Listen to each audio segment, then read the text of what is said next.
This episode is being sponsored by First Response Pregnancy.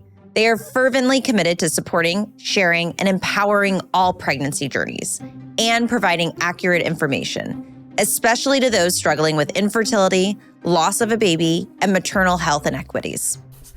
I'm going to be excited one day to make sure our child knows our journey and to really know how loved and wanted this baby is.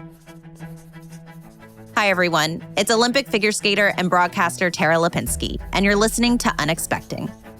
I started this podcast with my husband and now co-host Todd to bear it all about my untold 5-year and often excruciating journey with infertility. The goal is simple: to take this taboo subject and demystify it, to normalize these important conversations, and hopefully to find answers.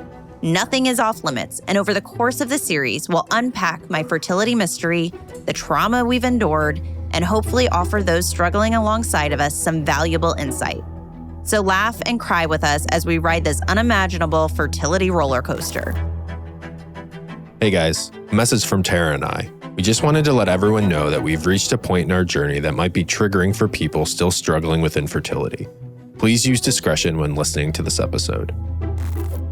Hi, everyone. I'm Tara Lipinski. And this is Todd Kapostashi. And you're listening to the 14th episode of Unexpecting. Episode 14. Mm-hmm. Now, the apt and observant listener and viewer will know that we took a week off. I know. Our first vacation week on the podcast where we took a week off. Actually, as not to give too much behind the veil, but, we obviously started recording these a while ago. So we just kind of timed it out so we could kind of release one every week. But I don't know if you want to explain why we had to take a week off. I feel like a lot of people are asking us this question of how did we film this? What was the timing of it all? And I guess to give a little background, we started the process of this podcast about a year ago after my last miscarriage. And or at least talking about doing talking it. About mapping it out. And it was after my 4th miscarriage. And then we started filming, and sometimes obviously when things got a little hard, we'd take a break. So there was chunks where we were on and off, and then we realized, okay,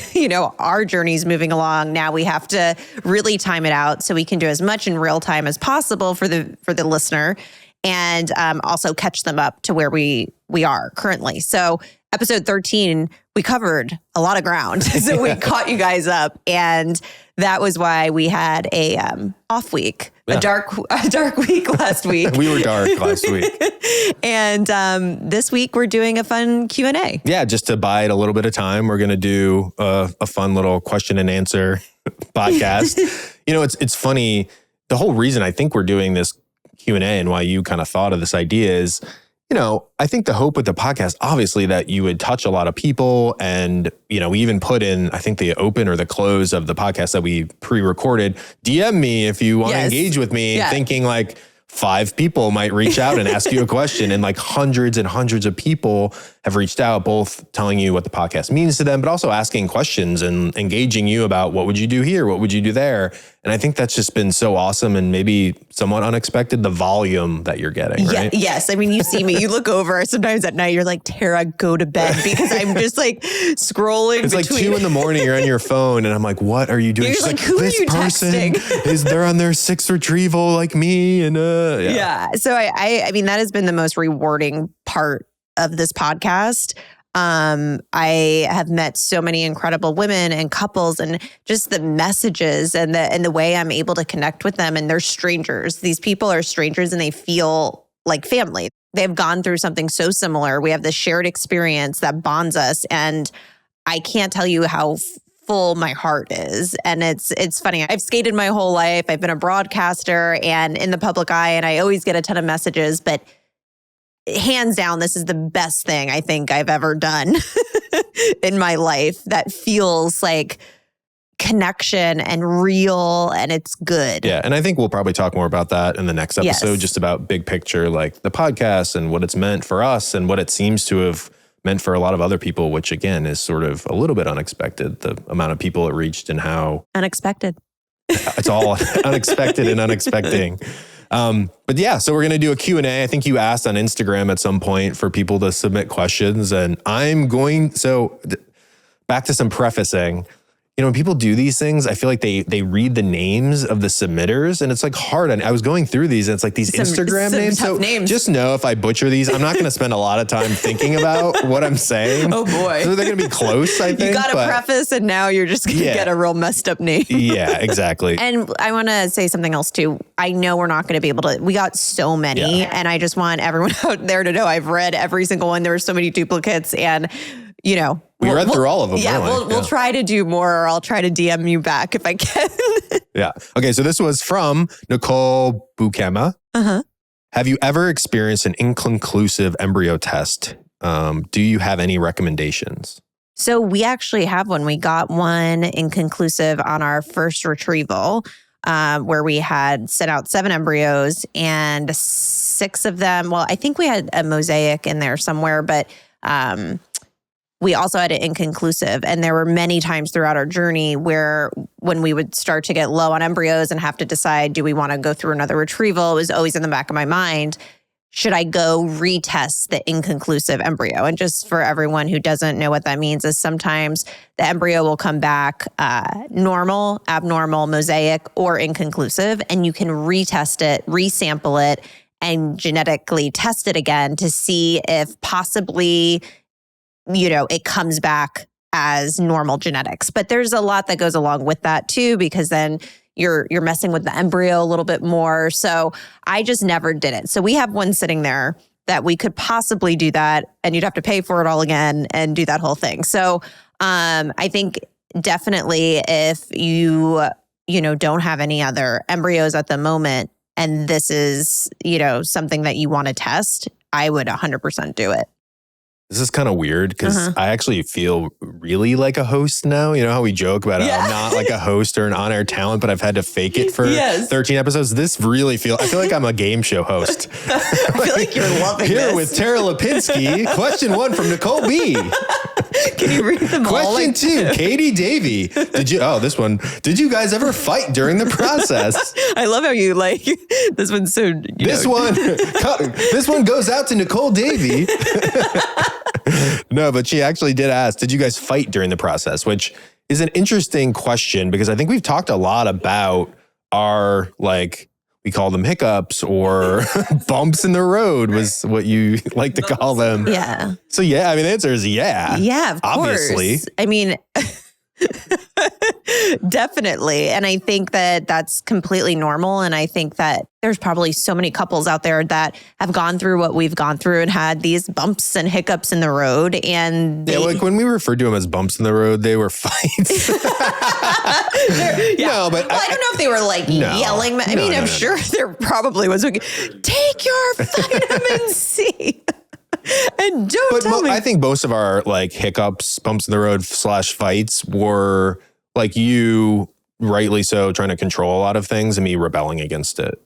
Yeah. I would say, right? Especially during from COVID. Your end. And we've talked about so much about that on the podcast. I think for people who've been listening to all these episodes, I think it's pretty obvious where we had those bumps. And it was the COVID days. I think even, when we had the discussion a few episodes ago about, how long are we going to wait to do a surrogate? There were those kind of just trying to figure out your process, what you were thinking, what I wanted life to be. And I think everyone that goes through infertility has to have those. Yeah, I think you definitely do. And I think, the male and female perspective of this podcast, I think, is helpful, because I think for you, and I've gotten so many messages of just, I felt, my husband feels exactly like Todd feels, his life is being turned upside down. And, I think a lot of the women were in the kind of boat I was in at those times of just feeling so misunderstood. I am not crazy. I'm not, just,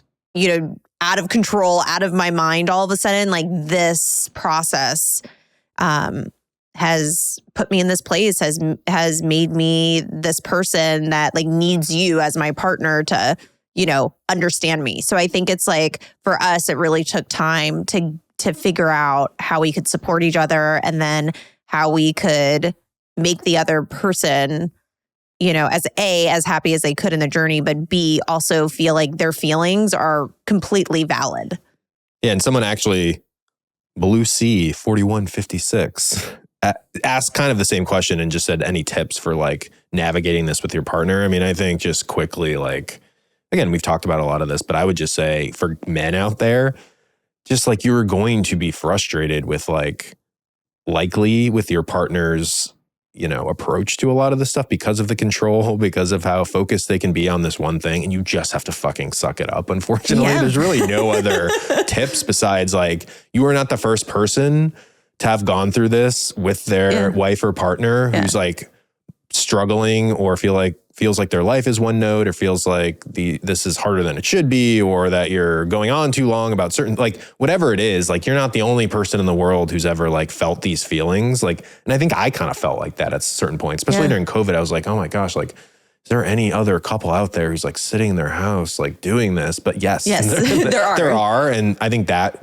should give you some comfort that this isn't just your experience and journey. This is a lot of people's experience and journey. And you just have to like be there for your partner really and try to like communicate properly. Because I think my feelings too are valid also. Like any other partner is allowed to go to their spouse and say, I don't want to do this anymore. I don't know if I want kids, or I think we're maybe not doing this in the right way. Like, let's sit down and talk about it.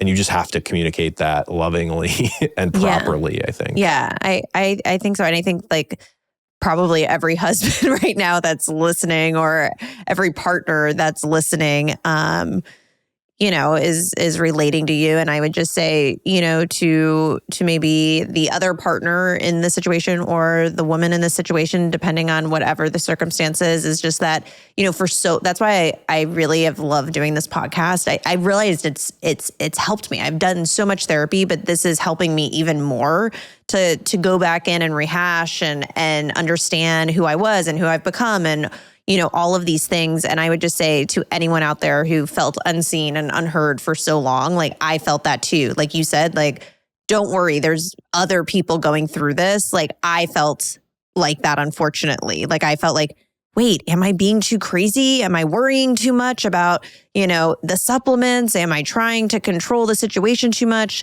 I did. I felt like I was unsure of myself. But also the irony of that is if you like would have known or felt like there were other people, you would have stressed less probably. I think it's the feeling of isolation that like leads to more stress. Well, I think it like affected us, to be honest, because I didn't know. You were frustrated at times about, you know, what our life looked like. And I didn't know if the feelings I was having were unique to me. Like, did any other woman worry this much? Did any other woman wake up in a panic in the middle of the night, you know, going through appointments and going through protocols and all these things? And I realize now, especially doing this podcast, the millions of messages from women that are like, you are me, you know, Todd is my husband, and I did the same things. I had the same worries. So I would just say, like you said, there are other people out there. And I think for me, it made me feel not the greatest about myself sometimes because I was so alone and didn't know if what I was feeling was quote unquote normal. And it's fucking normal what I was feeling. Like the amount of stress I was under, like it was normal. This is Nicole Singh, 5781. Who is going to be the easy parent and who is going to be the enforcer? You got to pick a side, she says. Aye, Nicole. We'll pick a side. We're going to pick a side. Take it easy. I guess you're going to be the enforcer, right? I'm a little more laid back. No, well, we've talked about this. You think I'm going to be the easygoing one, and you're going to have to be like, Tara, come on. Like, we've got to put down some rules. The weird thing, and this isn't to slam my parents or their parenting style, but they were pretty, you know, I grew up in the Midwest. Like, not that they were strict, but like with weird stuff, like, I feel like 80s kids will relate to this. Like they scrambled like MTV, like they physically picked up the phone and called like the cable company in the 80s and were like, MTV is too risque for my like 10-year-old, like scramble it. So like I never watched like Real World. So like I sort of feel like you're going to have our kids watching like R-rated movies when they're 5. Like you literally though don't care, right? I know. This is so funny. Like I'll be a little different on that stuff, but this next phase. And I'm sure like, you know, I see it on Instagram where people are like, oh, like mom shaming or like your style of parenting. And there's so much critique around it. But yeah, if I'm being honest, I feel like you just don't care. I mean, I don't. Well, also though, when you're like talking about music, it doesn't matter. Like Have you heard like it's like appalling when I think about like 8-year-olds being like the Barbies, like the Nicki Minaj fans. Like, have you heard this woman's lyrics? I'm a huge hip hop fan. I actually love Nicki Minaj. She's awesome, but like I don't know that I want my like 6-year-old like looking up to Nicki Minaj. No offense to her. Again, amazing lyricist, great artist. But like wait till you're, maybe in like middle school where you're like a fan. Well, what's funny real quick about this of me and you is like, I don't know about you, anyone you dated in the past, but I had never dated someone who liked, all of my friends, all of my circle knows that I love like hip hop, R&B, rap. Like, it's just like. You don't really though. I don't like hardcore. You like the poppy, like Ja Rule and Ashanti. Well, I mean, that's the 2000s, but like what I listen to, I feel like is like, I guess you'll hear songs, even current songs that you like. Yeah.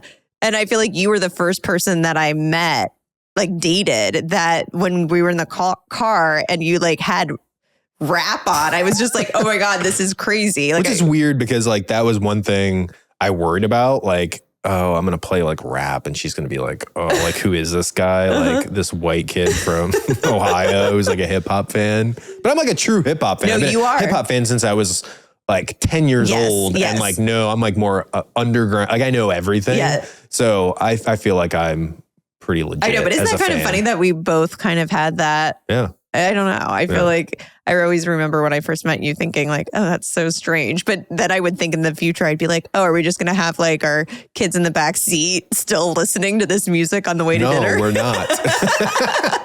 So that answers that question from Nicole Singh. This is from Griswolf 328. She's essentially asking, did Dr. Beck ever tell you to continuously take birth control to get your period again to avoid endo? So no, I never took birth control for endo. One of the reasons why I was either pregnant, preparing for a retrieval, or doing a transfer, we never had a lot of downtime.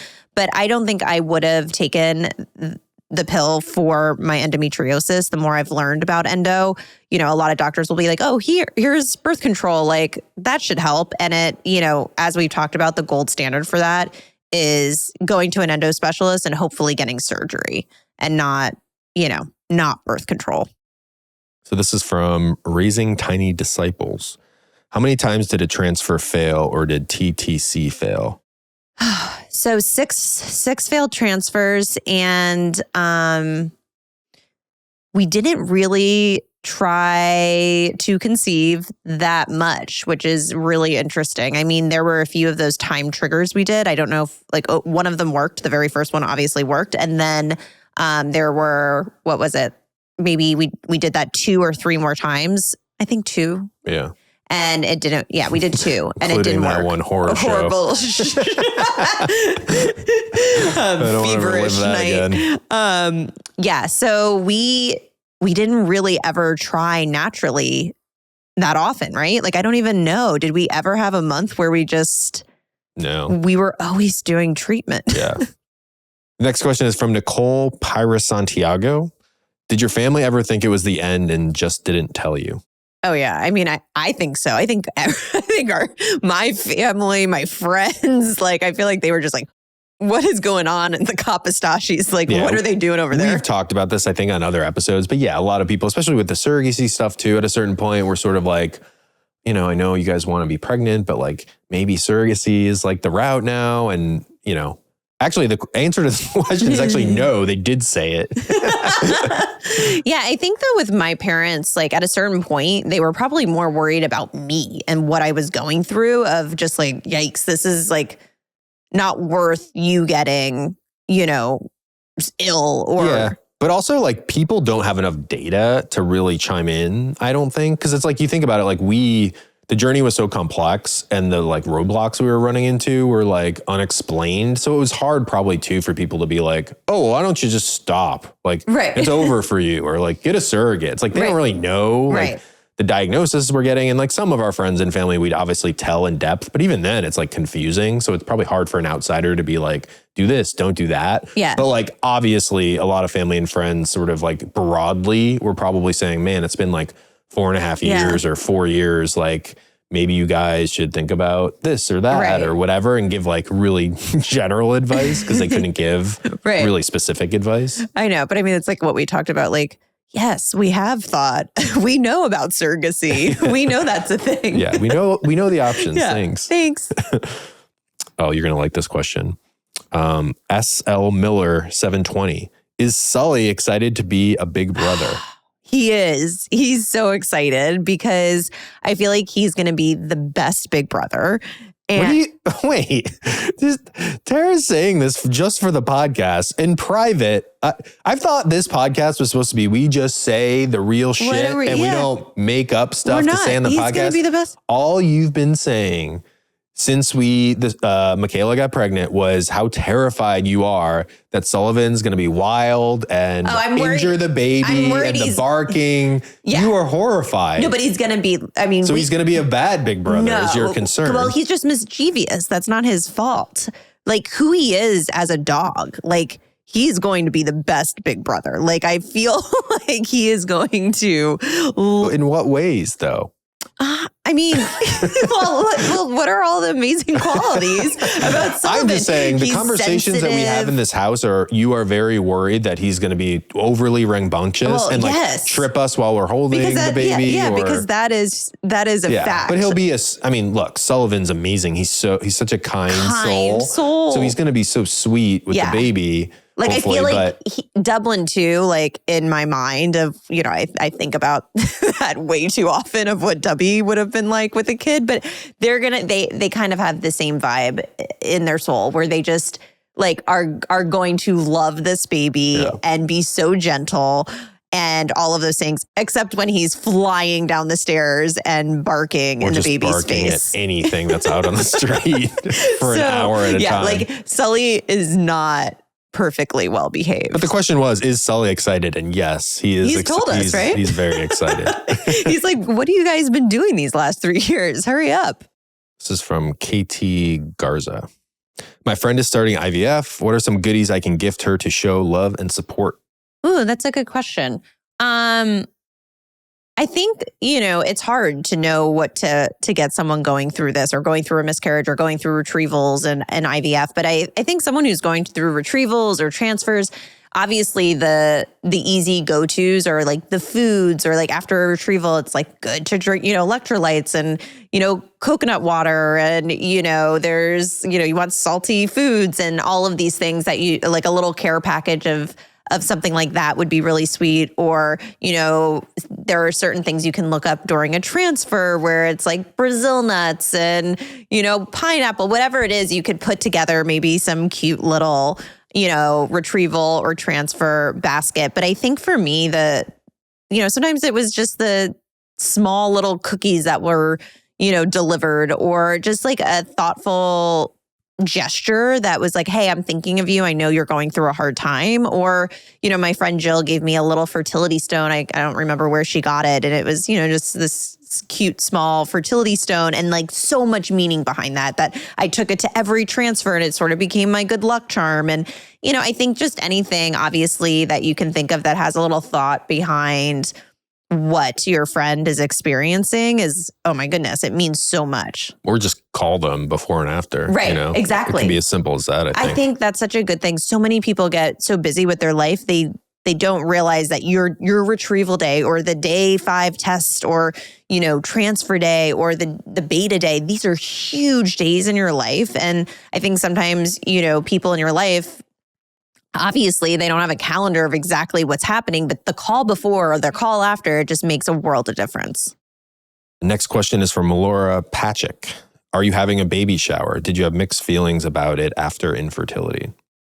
So I had a lot of mixed feelings about the baby shower. Like we were not going to do one. It was just like, for me right from the start, I was like, no, I just don't think I'd ever be ready to get to that point. So no, we're not gonna do one. And then as we got further, much further along, we just recently much further along, much further along.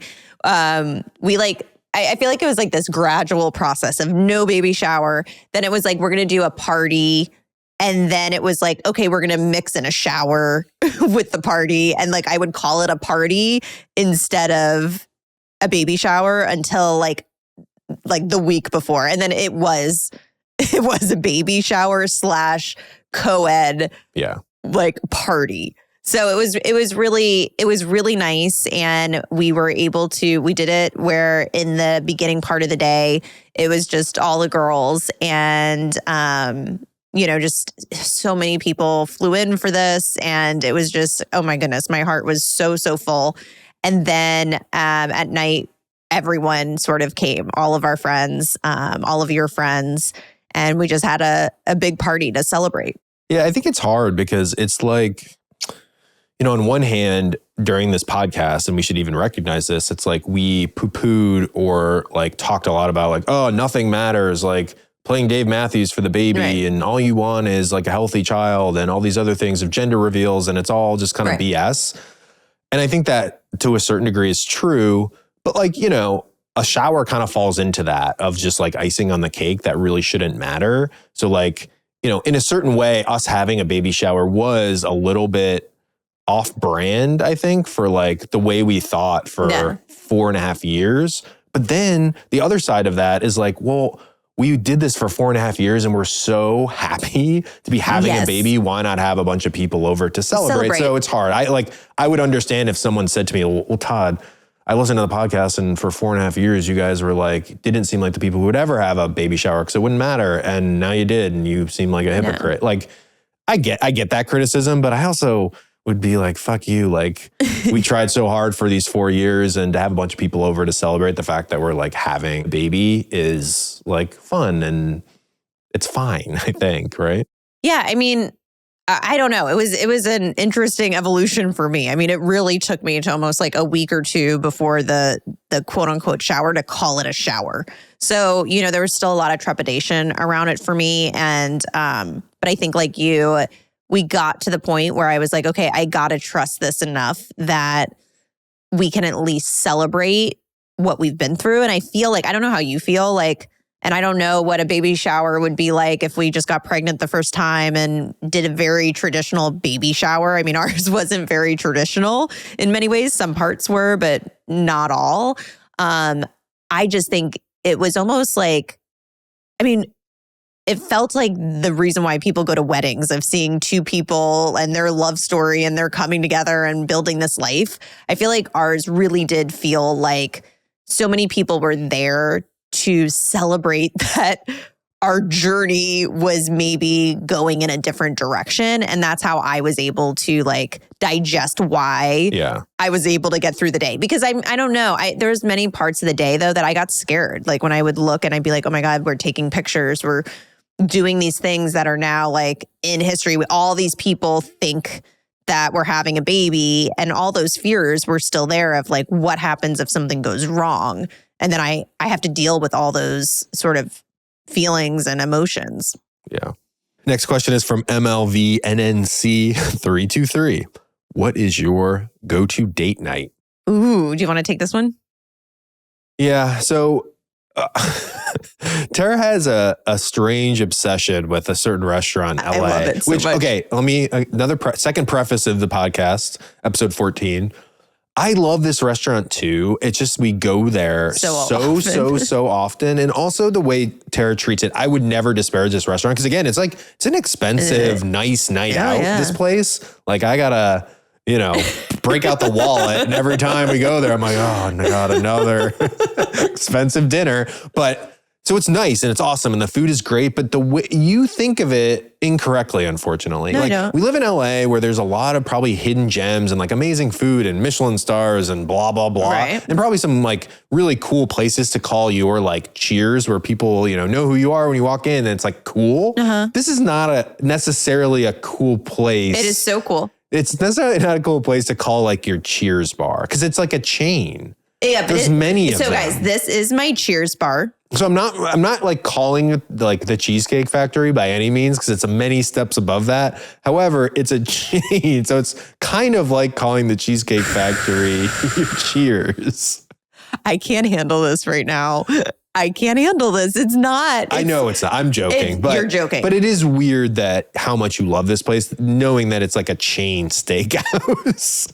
I'm actually like speechless. This is so upsetting. It has live music. It's amazing. They give the largest wine pours I've ever seen. The management, the service, top notch. Tell me this. Is there a place in LA that has better service? Well, yeah. No. No. Go on. I mean, I guess not. 100%. Great service. I mean, everyone knows us there now. So like all the waitresses and waiters know us and they're awesome. Yeah, we love them. Guys, Todd, is there a place that gives you a larger pour of wine? No. Okay, no. Is there a place that has better steak? I'm telling you that I love it. I'm telling you I love this place. I just find like your view of it to be a little off. It isn't. Okay, moving on. Like what's a place like, I don't know, you lived in New York for a while. Like that's like when you go to New York and there's all these like cool random bars and new hot restaurants and people know you. That seems cool. New, this seems a little bit like. Maybe I'm cooler because it's not new and hot always. And it's meat and potatoes, which I love. I mean, really good meat and potatoes, guys. Yeah, literally and figuratively, it's meat and potatoes. And now a quick word from our sponsors. Infertility can often feel like a secret second job. The appointments, the meds, the heartbreak, it's a lot to manage and often without the support you need, which is why anything that can simplify the process is a win in my books. It's why I love bird&be's prenatal supplements. Not only are they doctor formulated and contain important extras that many other brands skip, they're all about convenience. Their daily packets contain all the vitamins you need to support egg quality, and they've got one for the guys in their sperm too. So you can ditch all the bottles cluttering your counter for one easy packet at half the cost of buying all of those bottles. Plus, you'll remember to take them. Bird&be knows that the journey is hard enough. Let them help to make your supplement routine a bit easier. Head to bird&be.com to get 15% off your first order with code Unexpecting15. First Response is fervently committed to supporting, sharing, and empowering all pregnancy journeys and provide accurate information, especially to those struggling with infertility, loss of a baby, and maternal health inequities. First Response knows that when testing for pregnancy, you want to be sure of your result. That's why they created Comfort Check, a pregnancy test kit that helps you test confidently and conveniently. The First Response Comfort Check Pregnancy Test Kit is a value pack containing 8 total tests, 3 First Response Early Result Tests, and 5 First Response Pregnancy Test Strips, allowing women to test early and often for added reassurance. First Response's Early Result Test, included in the Comfort Check Kit, is their #1 best-selling pregnancy test. It detects all major forms of the pregnancy hormone commonly found in urine and is over 99% accurate from the day of your expected period, with results ready to be read in just 3 minutes. The First Response Comfort Check Pregnancy Test Kit is available for purchase in-store and online. Be sure to pick one up today. I wanted to give you more information about ReceptivaDX. I feel very lucky that I was able to take this test and remove some of the mystery out of my own fertility journey. A diagnosis of unexplained infertility is difficult, and miscarriage is traumatic. So I'm thankful there's a test like ReceptivaDX that can provide insight and answers that many people are desperately seeking. ReceptivaDX is a powerful test that can help detect inflammatory conditions on the uterine lining that might be preventing you from becoming pregnant or staying pregnant. If you have experienced implantation failure or recurrent pregnancy loss, ask your doctor about ReceptivaDX testing. If found, uterine inflammation can be treated, providing a new pathway to achieving a successful pregnancy. Treatment options can improve the chances for a successful live birth 5-fold. To learn more, please visit ReceptivaDX.com or ask your doctor if this test is right for you. Next question is Maggie Vince F. Tips on dealing with the trauma from the no heartbeat scan I'm terrified of getting and repeat. Oof. I mean, this is just, I've been getting so many messages and DMs from women that are going through it currently or struggling with the heartbeat scan, and especially relating to our story. And I just think it's, even talking about it again, I just feel like I get that like out of breath feeling, because I don't know if there's really a way to prepare yourself for that, especially when you've been through it. You can talk yourself through it and you can say, I've been through it before. I know I'll get back up. I'll know I'll be okay after some time. But, I think sometimes I look back, especially, now at this point in the podcast, and we've talked so much about every detail. It's like some of it was just like I had to be a little numb and just like walk through my days, just like get through today, distract myself, us watch a show the night before and just like almost not feel a lot of emotion around it and just show up at that damn clinic and go through whatever life was going to throw at us. Yeah. This question is from Dreish66. Do you have different periods after miscarriage? Mine feels different. Also, just keep in mind, these people's grammar isn't bad. You can only fit the question into a certain amount of characters. So they're like shortening certain words. So A, these people are smart. And B, I'm not just like speaking like this. They're shortened like sentences. So I would say this, and the first miscarriage, mine was completely normal again.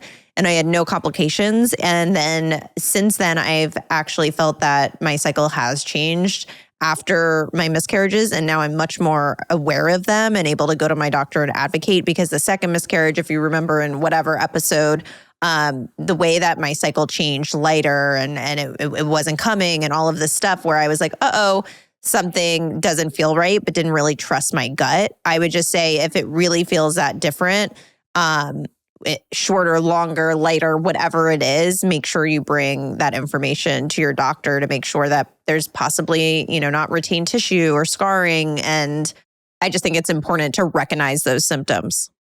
How are you able to navigate life with friends who have children and don't understand? That is, we've talked a lot about that. Yeah. But I just think it's something that is difficult. And I think it's something that you have to be really honest with your friends about. And I think in the beginning, I really didn't know how to navigate my own feelings and recognize that, gosh, it's really hard, to show up at every kid's function when you are so, flooded by these emotions of wanting a child yourself. And I think that, I actually received a message the other day, which was interesting. And it was just this woman saying, I feel like I've lost so many friends through IVF and through our infertility journey. And it's just like over the years, they're dropping off and I'm seeing who's really there for me or who is that true blue friend. And, I think, there are people that just maybe truthfully don't understand the couples going through infertility. She even said they're like, I don't understand why you can't let go of this or separate this or, just show up and stop thinking about being pregnant in this moment. And I think, for anyone out there that has kids and has a friend going through infertility, just openly talking about it so you can tell each other your feelings on both sides, but just, having that compassion and empathy and knowing that it is really hard to put yourself in those positions when you're aching so badly inside for, what will your life look like? Will you ever have a child to have a birthday party? Yeah. The next question is from Inouye1983, who asks, tell us more about how you got together. What was the proposal like? Ooh. Man, that was very stressful. It was so good, though. It was so stressful. So should I go first? Sure. Okay. So guys, I love Christmas. I love decorating for Christmas. I love, it's like Griswold Christmas at the house every year. That's my style. And I love it so much. And we talk about this on one of the episodes and the Christmas tree debacle. Yeah. But anyway, I was living in New York when I met Todd, and obviously the holidays in New York, it's untouchable. Where is there a better place to be? Nowhere, just like you walk outside and it's Christmas magic. And I always loved Christmas windows. So, in the city, just seeing Bloomingdale's or Macy's or whatever it was, set up their windows, just irrational amount of excitement would flood through my body. So Todd knew this, and it was Christmas. It was December. What was it? The 21st. So we did this big Christmas party.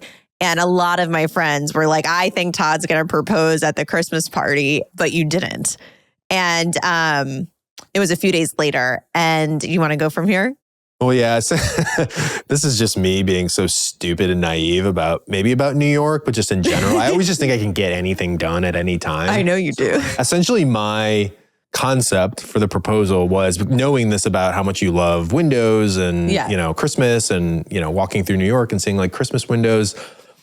My hope was that I could somehow like bribe and or pay maybe someone to like rent/borrow like a huge like window on like Fifth Avenue. And I could put something in it that would like indicate to you that I was like proposing. Like we'd be walking, unknowingly, I'd walk you past this window and be like, oh, what is this? And there'd be something in there like, I don't know. I think at the time, like when I was first planning, I was like, oh, what if I built like, I had like big mannequins of like me and you. And like I was on one knee and I'm like, what's going on in this window, Tara? And then I'd get on a knee and propose something. I wasn't exactly sure.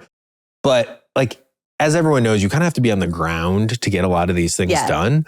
So I showed up and I immediately like would lie to you like during the day. I think I would just be like, oh, I'm going to Starbucks to work. Yeah, and I thought you were working at the local Starbucks for some reason and not in the house. And I was going hours at a time. Oh, I'm going to Starbucks to work. And I would just like sprint out and do stuff. But essentially did you ever work at Starbucks?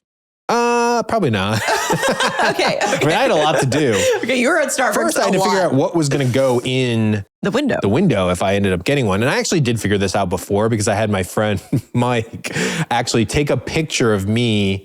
Long story short is I got this painting made, like a big, nice, like real painting. A great artist in New York painted it for me, and I took a photo of her to like paint it from. It was basically me in front of your house in LA. I love the idea of you and Mike doing this like faux photo shoot of you in front of the house in LA on one knee. Yeah, basically I was like standing in front on one knee, like looking up at no one was there because she was going to like obviously add you later. Yeah. And I was just like, on one knee, and Mike was taking all these pictures for the artist to use. So I found this artist, she was painting this photo, and then I just needed to find a window. And then I went to a bunch of places, honestly. And like, again, all these people looked at me like I was a moron. They're like, what are you talking about? Like, you realize like Rolex pays us like $500,000 like a second to like use these windows. Like you can't just come in and like ask us to take over a window. And I'm dumb. I thought I could find like a local like toy store, like a mom and pop toy store, and be like, oh, can I give you like a few $100 to like take over your window for one night when you're closed? And I was getting a ton of no's. So then I don't know how it happened, but I basically went to the Plaza Hotel. I don't know how you got this place out of everywhere. Like probably, I don't know who you reached out to, but I would assume everyone would say no. But then the Plaza says, I have this woman's email, and she was awesome. She was like the person at the Plaza in charge of all these windows. And at first she was the same response. She was like, dude, what is wrong with you? You're not like going to take a window at the Plaza. I was like, no, I'm going to take a fucking window at the Plaza. But I harassed her, I think for like 2 days. And I was just like, I think she could tell I was like, I was getting desperate at that point. Because that was my idea and I had no other ideas. I love that idea. Yeah, it was so good. And so finally she just like, I wore her down and she's like, okay, you can, but it was crazy because, and it was so much stress on me. She's like, you can have this for like, how long did I get it? For like an hour or two? So I forget how. I think it was, you told me at the time, I feel like it was less than an hour or something. I had to somehow open this thing and get her to open it for me, put in the painting that I had made from this artist in Brooklyn. So I was like on trains. Oh, there's that crazy story too. My friend Pat and I had the painting and we're like running through the streets of New York with this like semi-wet painting, trying to get somewhere on time. Oh, it was such a disaster. But it kind of worked. Like this woman allowed me to do it. I put the painting in there. We went to dinner, and then I was like, "Hey, let's like." I don't know what I said. I was like, you were just saying like walk and look at Christmas windows, and I was like, "Perfect." So we went to the plaza, and I walked you by, and I was like, "What's going on in this thing?" And you were kind of like confused. It is a little confusing because the idea was like a painting in LA of me proposing to you. Well, no, I mean it was obviously to me very clear. It was like, I mean, we have the painting in our house now. It was my home. You know, it was like that home is very distinct. It's not just like a brick home. Like it definitely like the colors, everything. And then you're in the front yard with the picket fence and like on one knee. And clearly, you know, it was me that was standing there because you also had her like paint me in like one of my dresses. Yeah. But I just remember like looking over and being like, oh my God, you know, what is happening? And then by the time I looked at it and turned to you, you were already on one knee. Yeah. But it should be pointed out that, and I should get several pats on the back for this proposal because it was kind of difficult and stressful and amazing, somewhat creative. Actually. However, where I should not get a pat on the back is I kind of froze. I spent so much time on the logistics of like the window that I didn't think like what I was going to say to you aside from like, will you marry me? And I kind of didn't say anything. So, okay. So guys, this is, I don't think we can, it's way too long on a question and answer podcast to give this next story.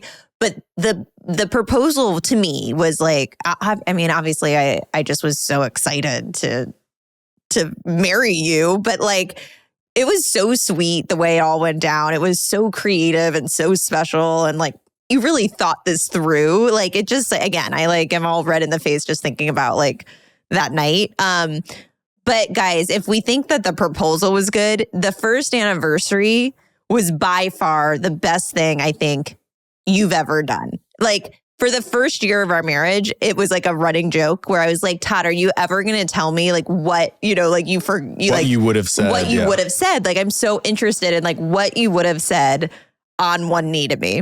And it was like this, I mean, we talked about it for a year. And then on our first anniversary, we were actually traveling and we were in France and you did the most creative, ridiculous thing I've ever could ever think of. But I don't know. We probably don't have time to go into this story. I'm kind of forgetting what I did. I sent you, I wrote a bunch of letters. That found all. I sent you like a FedEx to the hotel to you. I mean, it is crazy. But we're another podcast. Okay, we can't do that one. Very involved. And I think I should bring out. Season 2 of Unexpecting. I'm going to bring out the letter, guys, because he wrote me this like 6-page letter. I won't read all of it, but some of it is so clever and fun.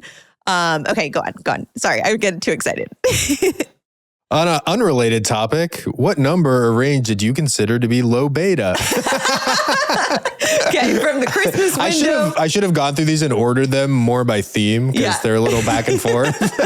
It's fine. It's fine. It's just the ups and downs of life, right? Exactly. Here we go.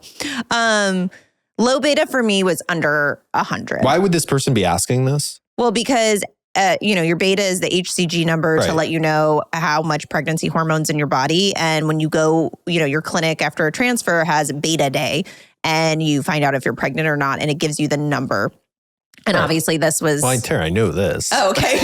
But why is she asking you specifically what you consider? Isn't it like what doctors consider? No, because I think that's part of the problem. A lot of times we'll be like, ooh, it's a little low. Yeah. Like we like to see it at like 60 to 100 or like one clinic, like we like to see it over 100. It's just like this kind of arbitrary number, I think, that's thrown out. And you really like search Google to its depths to find what is the appropriate beta number on this day. And you can just never get a clear answer. Actually, like if you go to Google, it's mind-boggling. Well, so what did you, to answer her question, what did you consider low beta? Sorry, am I rambling? But I just want to say this. On Google, it's crazy. It can say like 7 to like 60,000. And you're like, wait, what are you telling me? But anyway, I think on day 10 after a transfer, if it's not 100 or above, then it's considered low.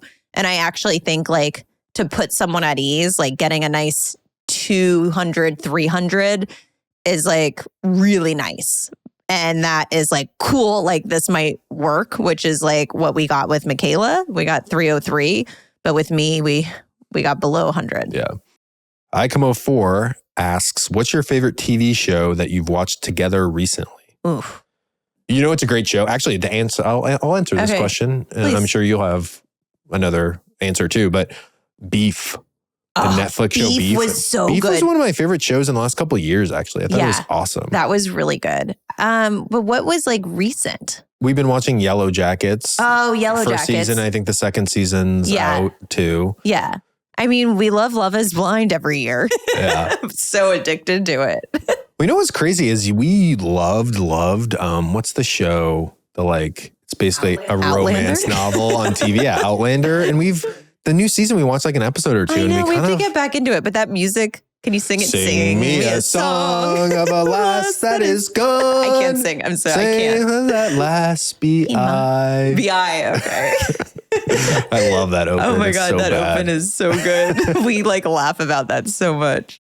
We also have been trying to watch Sopranos on Successfully. I know, guys. So one show we never watched, which is crazy for me because I just love good TV. Too, yeah. And we never watched it. We never watched it. So we've tried. We've tried. And me, from Jersey, I like it more than you. I mean, we're 3 seasons in? 3 or 4. I like it. This is what Tara says. I'll look over at her and she might be on her phone, what are you doing? This is why you're not into it. You're on your phone. She'll be like, I just hate the mob scenes. And I'm like, the mob scenes, the whole show is about the Jersey Mafia. No, I don't like the mob scenes. They're all mob scenes. The guys at the table, I don't want to talk about that. I want that's the kids, 90% the wife. Of the scenes. I want those things. I'm not into the mob part. I am trying, and I've watched the show maybe 2 times through all the way, but trying to get you to start The Wire, which I think I'll like. Most people consider that the greatest TV show of all time, rightfully so. But we consider Lost the greatest. I do. This family does. Yeah, this family believes that Lost is the greatest TV show. It's my sentimental pick for the greatest TV show of all time. Yeah. I don't know why. I just love that story show about so Lost, but we both love Lost. Yeah. So that's a long answer to that question. This next question from Sweet Girl, Hold Your Head Up. I got a bone to pick with Sweet Girl. Oh, no. Have you thought about making a YouTube channel? Aww. Sweet Girl, Hold Your Head Up. Why do you think I'm up in my office at 4 a.m. every Tuesday night trying to get these fucking things on YouTube? It's for you. Yeah, it's there. We have a Guys, YouTube channel. We have YouTube. We should just mention this because, we can see the back end of things and it's 99% of people are listening to this podcast. No. Well, yeah. Yeah. I wouldn't say 99, but we have Spotify, so I forgot about that. But, there is a YouTube, guys. There is. And Todd, it would make Todd very happy. Guys, for you I have another job besides podcasting, right? To subscribe and please subscribe. And do me watch. a favor and watch and know that it's there, sweet girl. Sweet girl, hold your head up. You better be the next subscriber. Andrea Berry, 980. Was Michaela, our surrogate, a figure skating fan before she was your surrogate? What's so funny is I've never asked her this, but I don't think she was. I don't think she was a big figure skating fan. She hasn't mentioned it. She hasn't mentioned it. So yeah, there wasn't a story of oh, I remember liking skating or watching skating. I can't believe we haven't asked her. I know. Well, it's also strange, you do these initial calls and they're anonymous. You know what I mean? You just jump on the phone with a possible surrogate match and you have no idea who the other people are. So, I mean, eventually, she figured it out.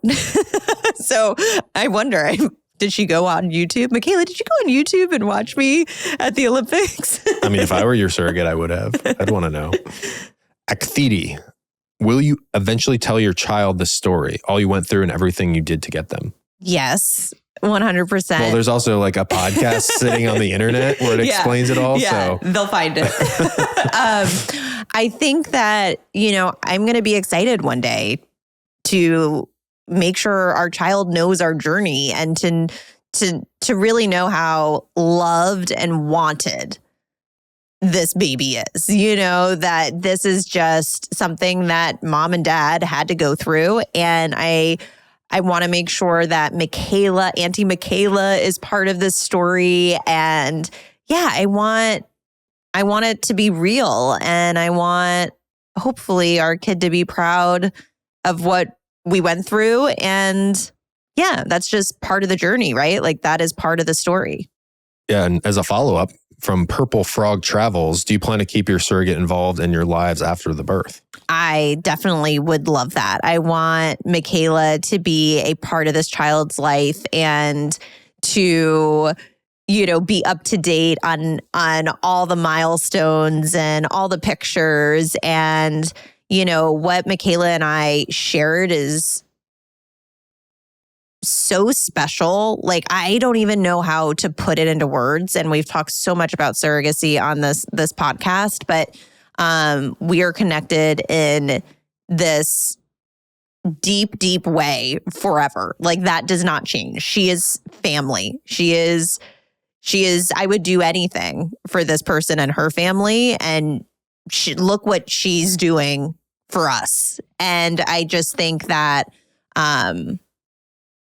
I can't imagine just not ever talking to Michaela again. Like, that's just not a thing. Yeah.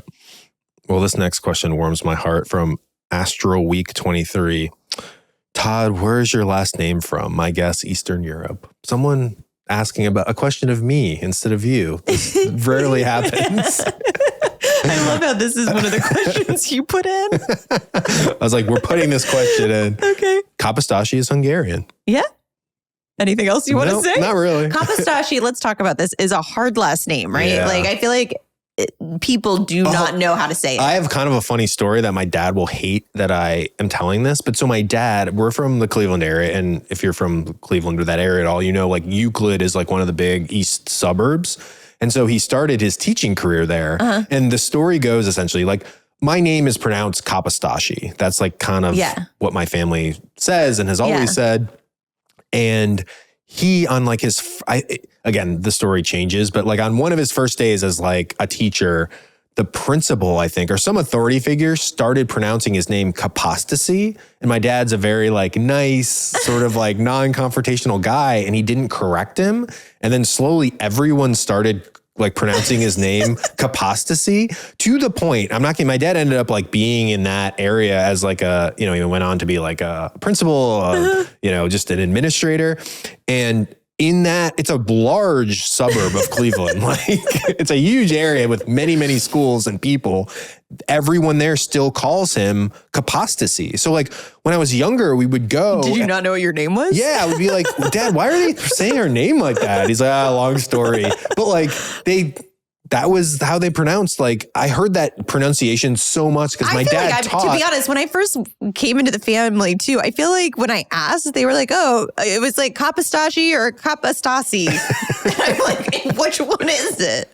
Or Kapostasy. I mean, I do remember this. No, but there's still literally. I feel like you even told me. He's like, which one do you like? There's a city in Ohio where they call like us Kapostasy, where we can't say Kapostashi because my dad was too embarrassed to correct this person. Aw, Paul. Yeah. Okay, the final question. Great question. Will the podcast continue and will you bring on other couples? Guys, I hope you're happy about this answer, but yes, it will continue. And I love that they asked that question. Well, the first thing you should say before jumping ahead is, I think we started this podcast thinking it would be, I don't know, just talking about our infertility journey, and it would be like we don't know podcasts that well, but like a limited podcast, right. Most podcasts just go on infinitely. And this was obviously going to be just like our journey and, getting people hopefully to talk more about infertility and to tell our story. But now it seems like, unexpectedly the response has been so good. So we've kind of just talked about ways to just potentially keep it going. Yeah. And I think that we're just going to, again, I hope we've made it clear that we just want to have these honest, candid conversations and, be our truest selves in the moment of where we are in life. And I think we want to continue that, but there's definitely something that feels very natural about us as a couple bringing on other couples and being able to have these conversations. So yeah, I think the point is we're maybe still kind of figuring out the specifics of it, but we'd love to somehow kind of keep all this going. Yeah, I feel like it's great for us to be able to process everything we've been through, but also, things we're going through now. And hands down, like I said, this has been the craziest thing that's ever happened in my life. I thought the Olympics was, the Olympics was pretty surreal and special, but the connection I have with this community, there is a fire in my soul. And obviously moving into different phases, there's lots to navigate there. But I do just love meeting all of these people that we're almost like building an unexpecting community. And it's just really meaningful to me. Yeah. And so the last thing to mention on this episode is that we will actually have an episode next week, which won't, we'll be back to our normal format, a regular podcast episode. Yep. I feel like we did well on the question and answer thing, right? I hope that people feel like I got to hone my hosting skills. I struggle with these names. I didn't prep enough. Tara, by the way, was just mad I was even saying the names. She's like, why are you reading the names? Just read the questions, because I'm a man of the people and want to give my peeps a shout out. He wanted to he was so perplexed by every name he came across. These are not easy names. And I just want to make sure, these people were interacting. Okay, so next question and answer, Todd will do better on the names. Yeah. He'll do more research on how to pronounce them. Or we just won't read the names next time. I love you. Love you too. Thanks for listening to Unexpecting the podcast. Please subscribe, leave a review, and follow Unexpecting Pod on Instagram for info about upcoming weekly episode releases. This episode has been sponsored by First Response Pregnancy. Their Comfort Check pregnancy kit and all other products are available for purchase in-store and online.